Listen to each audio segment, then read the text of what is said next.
I try to be as fair as I can be to lower budget movies, but when a guy called The Wizard shows up and starts offering people drugs, and they actually take them, even my suspension of disbelief comes crashing down. No one is taking the pills this meth head made in his bathtub. This is especially true for a group of grown men with families. Hello and welcome. Here I review new movies and television shows and try to release a new review every weekday.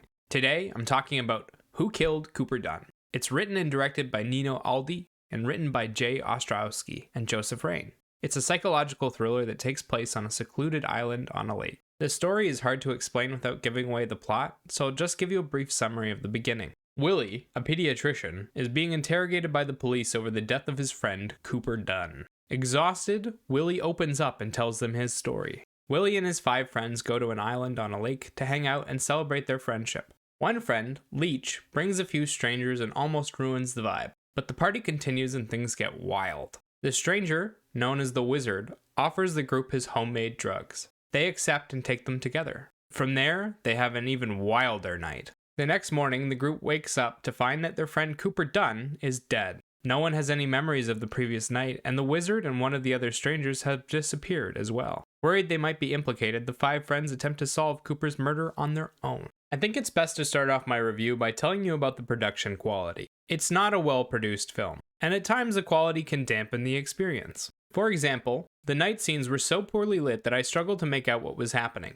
and at times the dialogue was overpowered by the soundtrack to the point where I couldn't hear it. It's not unwatchable by any means, but it was enough to annoy me. It's really annoying when you consider that the film doesn't require a huge budget and they could have made it work with some clever dialogue and a better story. The story is the main problem with the film. It fails on a number of different fronts despite having a rather interesting premise. Who Killed Cooper Dunn reminds me of The Usual Suspects. An unreliable narrator tells the police his version of events while the police question his story and we flash back to the events as he tells them. The film tries to do a similar style of storytelling, but fails to understand why The Usual Suspects worked. The story revolves around finding out who killed Cooper, but it's obvious who did it from the start of the movie. This person is the only one given a reason to want to kill Cooper, and it's stated over and over again in very obvious ways. The rest of the characters are given trivial reasons for wanting to kill him, and the only characters who create any doubt are obvious red herrings. The film tries to point the finger at them, but anyone still watching the film at this point should already know it isn't them. Then the film commits ritual suicide and carpet bombs its own story in an effort to take things off the rails. The twist is incredibly stupid and relies on most of the characters being either oblivious or outright mentally handicapped. If they wanted this twist to work, Cooper's body needed to be inaccessible to everyone on the island, but it wasn't.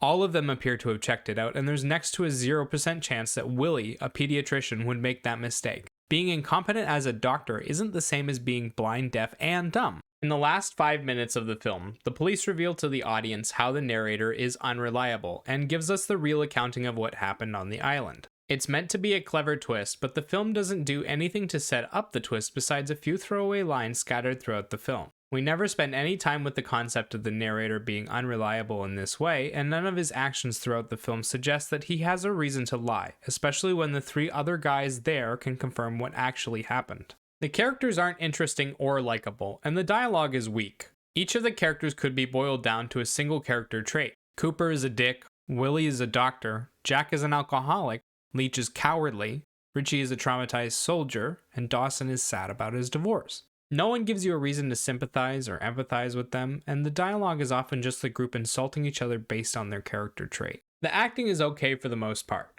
There wasn't much for these guys to do but look upset and yell angrily at each other, but there was one touching moment between Tyler Ritter and Paul Elia where they comforted each other well. If they wanted this film to work, I needed to believe that any of these guys could have been the one who killed Cooper Dunn, and I just didn't. They never really sit down and question each other or talk about what happened, and so it just feels like the mystery aspect goes unaddressed despite being central to the plot. They wanted that ending to work, they needed to spend a lot more time setting it up. 3 out of 10.